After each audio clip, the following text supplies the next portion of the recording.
So the two powerful nations, USA and USSR, trying to get down its superiority over the world and to step down the superiority due to the situations occurring regularly in the world history. Yes, a peaceful collapse of USSR and Cold War. So lot of destruction was due to Cold War, proxy war, war between the Israel as well as Iraq, war between the Taliban's, attack of Taliban's and terrorists. So after the collapse of the Great World Trade Center of USA, so all these finally, so just they try to be make peaceful. Yes, so peaceful movements were held, collapse of USSR and Cold War. So USSR is a, we know that many, in earlier 13th 14th lesson I explained that formation of USSR under all the Soviets, all the nations Soviets under the control of USSR, United Soviet Socialist Republic. So these want to give the some of the countries as independent. Some of the eastern, that is Russia is a eastern part, western part. So western part of Russian countries who are, I mean the USSR countries who are just in the sphere of the USA, sphere of USA and European powers. So the countries which are there, western part of USA, if you see the Russian map, western part of the USSR was under the control of this European powers. So they are neither the control of the European nor the USSR because they are in middle, they are suffering a lot. So here at the same time this USSR and USA try to roll back its army from the colonial powers, and Mikhail Gorbachev of USSR, so he tried to make the economical revival in the Russia, that is to increase the economic situation, economic revival of Russia, and concentrate focus on the promotion of the health as well as to make good relations with the other nations, western nations in the world. So he started the Glasnost and Perestroika, name of the cities in Russia. Glasnost means and Perestroika means is at these places he started the new reformation, new reforms, implementation of new reforms for the development of Russia. That's why we will say Glasnost and Perestroika, the name of the places.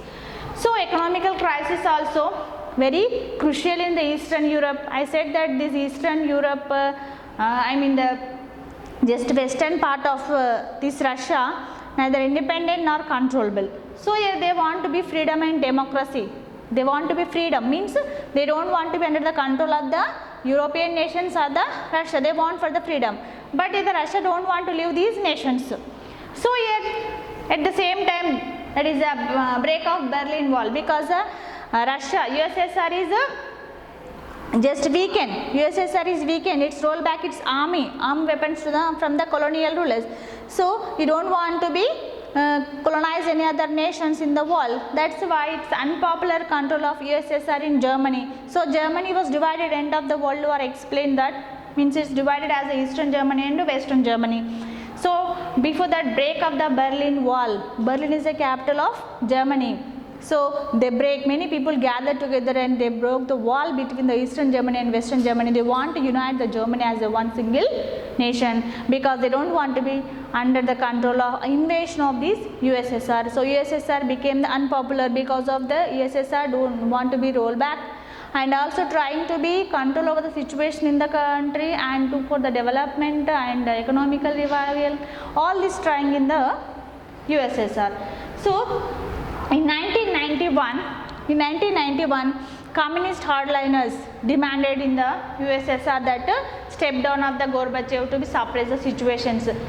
But Gorbachev tried better for the country only, but many communist leaders want to be step down, and so the components of USSR, all the small nations of USSR became as independent. So then the Russia was formed since 1991. We will call as now presently Russia only. Before the 1991 it was the USSR, United Soviet Socialist Republic. But from the 1991 many countries became independent in Russia, all they are under the control of Russia, and the Russia as a one big nation. Next, the India and its neighbors. So how the relation with the neighboring countries.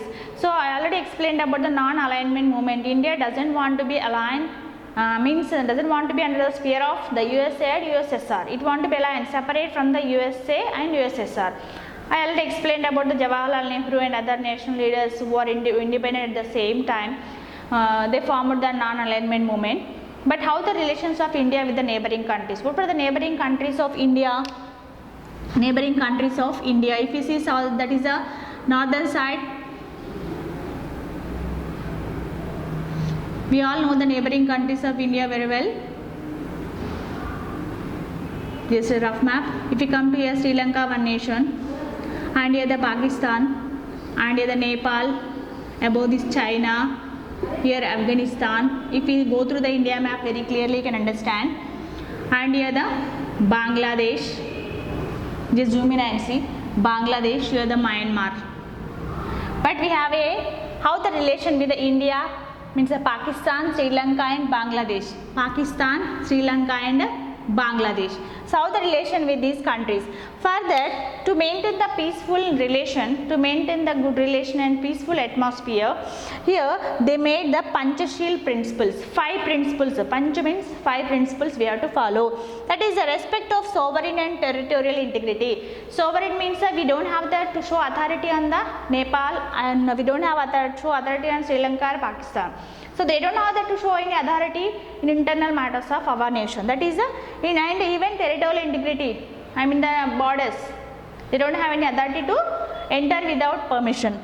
And non-interference of internal affairs. If any political issues are going in the country, other country doesn't have any right to be interfere our matters.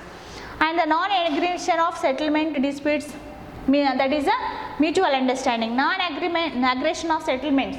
In settling any disputes, no aggression, no authority. So equal authority for the nations, and can understand and solve the disputes with the mutual understanding. Cooperation, international relationship for trade and business, any other relation and any other suddenly any natural disasters. At that time we have the cooperation with each other, good relation. And promoting peaceful coexistence. So promotion means just encourage for the peaceful coexistence, not the aggressive or not the violence creation. To stop the violence and to make the peaceful atmosphere and peaceful relation between the countries, that is the Panchashil policy was formed under the leadership of Jawaharlal Nehru. This was signed. And yes, next we learn the relations with the other countries like China, Pakistan, Sri Lanka. Teacher.